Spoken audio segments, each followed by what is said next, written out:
Assalamualaikum warahmatullahi wabarakatuh. Perkenalkan, saya Anissa Karismawati NPM 130 dan teman saya Nur Sakinah Rizka NPM 152. Di sini kami akan menjelaskan mengenai peranan sekolah sebagai lembaga pengembangan pendidikan lintas budaya. Di sini saya akan menjelaskan mengenai peranan sekolah sebagai lembaga pengembangan pendidikan lintas budaya.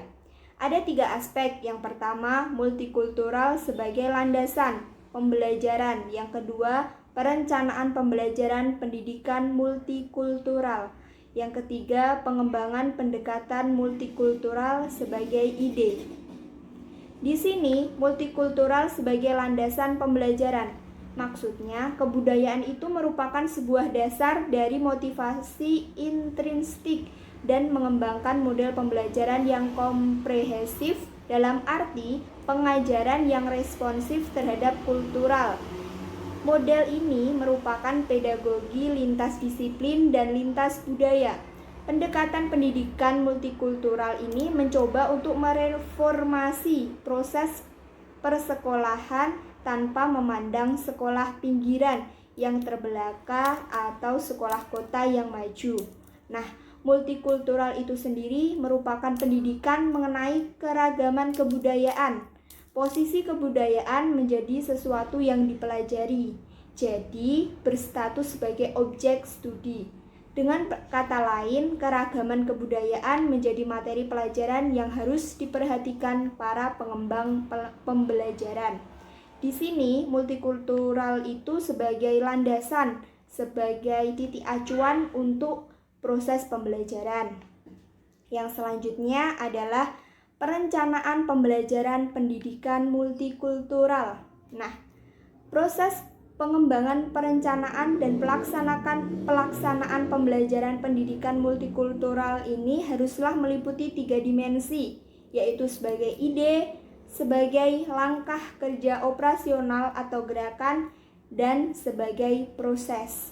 Dalam perencanaan pembelajaran pendidikan multikultural ini dijadikan sebagai ide. Maksudnya, pembelajaran itu harus memiliki ide untuk konteks otonomi, pengembangan ide, dan pelaksanaan pembelajaran dari pusat lebih banyak berisikan prinsip dan petunjuk teknis, sedangkan kewenangan dalam pengembangan yang lebih operasional dan rinci diberikan kepada daerah. Pada konteks sentralisasi, pengembangan perencanaan dan pelaksanaan pembelajaran sebagai ide dan pelaksanaan pembelajaran memang tetap ada pada pusat, tetapi harus tetap memberikan ruang yang besar bagi daerah untuk memasukkan karakteristik budayanya. Yang selanjutnya, perencanaan pembelajaran pendidikan multikultural sebagai langkah kerja operasional atau gerakan. Di sini, langkah kerja operasional atau gerakan ini, perencanaan pembelajaran pendidikan multikultural itu digunakan sebagai langkah kerja, sebagai proses dalam pembelajaran itu sendiri. Yang selanjutnya yaitu sebagai proses. Jadi perencanaan pembelajaran pendidikan multikultural itu sebagai proses di mana pembelajaran, pengembangan, perencanaan, dan pelaksanaan sebagai proses terjadi pada unit pendidikan. Dalam hal ini ada sekolah. Nah, pengembangan ini haruslah didahului oleh sosialisasi agar para pengembang, maksudnya itu adalah guru, dapat mengembangkan perencanaan dan pelaksanaan pembelajaran. Proses belajar di kelas dan evaluasi sesuai dengan prinsip pendekatan multikultural itu sendiri.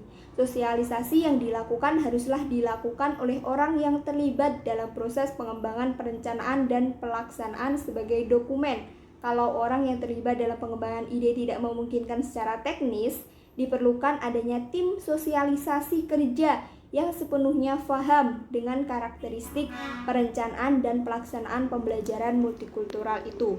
Pada tahap ini, target utama adalah para guru paham dan berkeinginan untuk mengembangkan RPP multikultural dalam kegiatan belajar yang menjadi tanggung jawabnya. Jadi, selanjutnya akan dijelaskan oleh teman saya Nur Sakinah Rizka.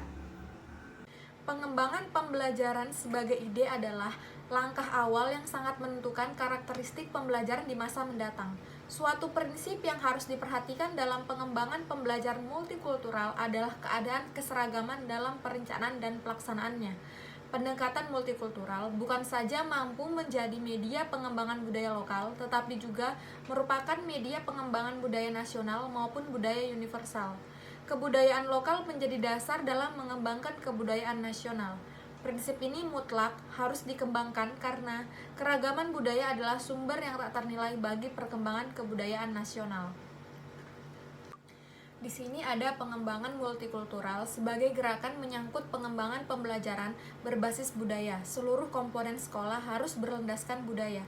Pembelajaran seperti tujuan, konten, pengalaman belajar, dan evaluasi dilakukan dengan berbasiskan budaya.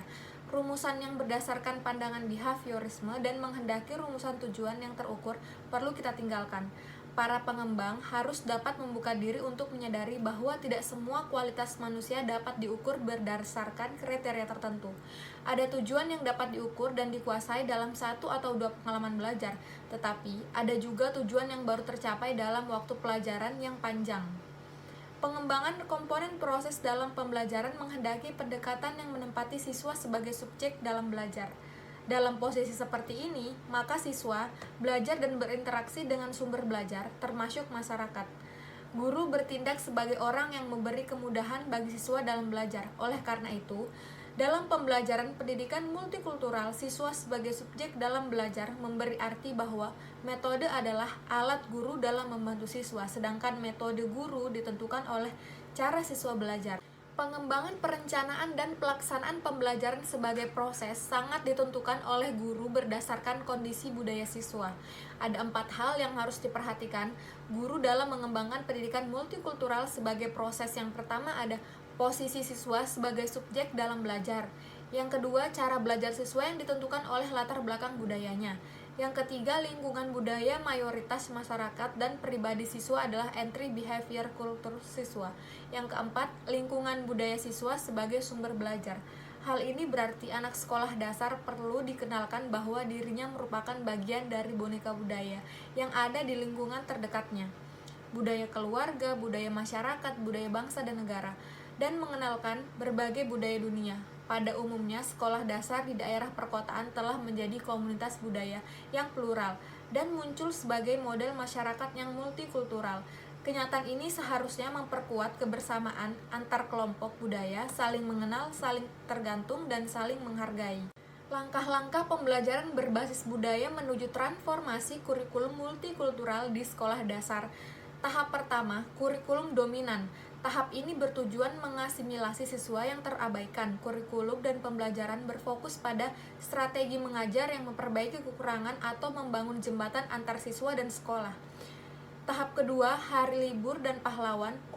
Kekuatan dari tahap ini adalah bahwa pengajar mencoba menganeka-ragamkan kurikulum dengan memberi materi pengetahuan di luar budaya dominan, dan bahwa pendekatan hari libur dan pahlawan benar-benar mudah diimplementasikan dengan hanya memerlukan sedikit pengetahuan baru. Tahap 4, belajar dan mengajar antar budaya atau kamus budaya. Guru mempelajari tradisi dan perilaku budaya asal siswanya dalam upaya untuk lebih memahami bagaimana guru itu harus memperlakukan siswa tersebut.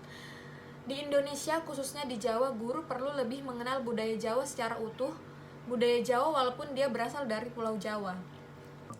Tahap 5, reformasi struktural. Guru mendedikasikan dirinya untuk memperluas dasar pengetahuannya secara berkelanjutan melalui eksplorasi, berbagai perspektif, dan berbagai pengetahuan dengan siswanya. Siswa belajar memandang peristiwa, konsep, dan fakta melalui berbagai kacamata. Tahap ke-6, ada hubungan manusia.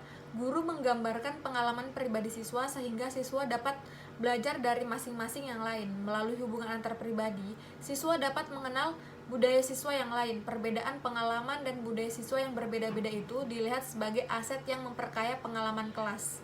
Yang terakhir ada tahap 8, pendidikan multikultural transformatif, pendidikan persamaan dan keadilan sosial. Semua praktek pendidikan dimulai dengan penentuan yang sama pada semua aspek sekolah dan persekolahan, dan menjamin bahwa semua siswa memiliki kesempatan yang sama untuk menganggap potensi sepenuhnya sebagai pelajar. Cukup sekian presentasi dari kelompok kami. Jika ada salah dan kurang kata, kami mohon maaf. Wassalamualaikum warahmatullahi wabarakatuh.